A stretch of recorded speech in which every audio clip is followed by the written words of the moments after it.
Hey guys, happy Wednesday! Today we're going to talk about we're going to talk about nonverbal communication, but in regards to the brain. So I'm going to do a little bit of an anatomy lesson. No, it's not too much for you to handle, but so there's three parts of the brain for all intents and purposes: the old brain, the limbic brain, and the new brain. The limbic brain is the emotional brain. The new brain is the thinking brain. The limbic is the emotional brain. And I'm going to talk about how that shows up through your body in body language and how that looks. Number one, to be aware of yourself in your body and situations, but then to observe it in other people. If you work with people, how to understand what they're trying to tell you, or your kids. Coming into this day and age right now, there's lots of signs that I think we can be looking for. So the limbic brain essentially tells us three things, or there's three F's in regards to the limbic brain, which is the emotional brain: fight, flight, or freeze. If you've been in my practice, I talk about that system a lot. I'm not going to talk about that today, but I'm going to talk about how that shows up in your body.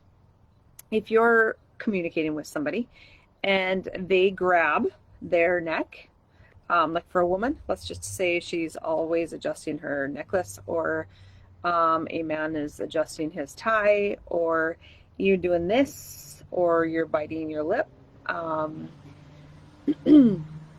Funny sounds when you do that, or you excessively yawn. Things to do with your face, your neck, your head. Those are signs that that person is uncomfortable.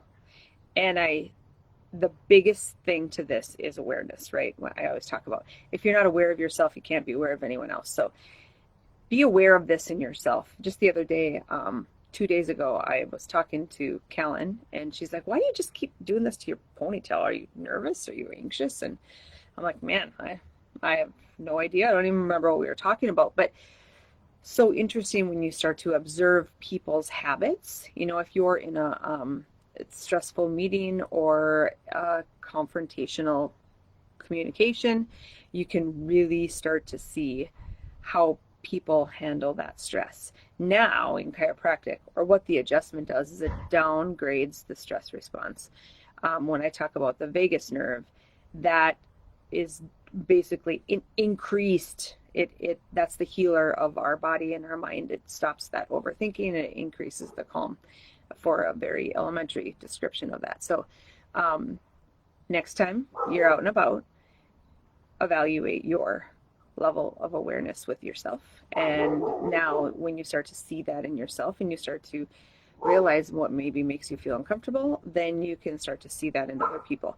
It's not your job necessarily to say, why are you uncomfortable, or wow, you look really stressed today, but just take note of how someone may be responding. Someone whose fight or flight freeze system is really high, an anxious person, like always zipping, I call it like a mosquito zapper, they're going to respond really quickly, and they're not going to be able to come down off that. So you may notice some people may be chewing their lip or rubbing their neck, and now they have a like little rashy thing from picking. That's just it's just a fight, flight, freeze response, and that means that your brain is overloaded.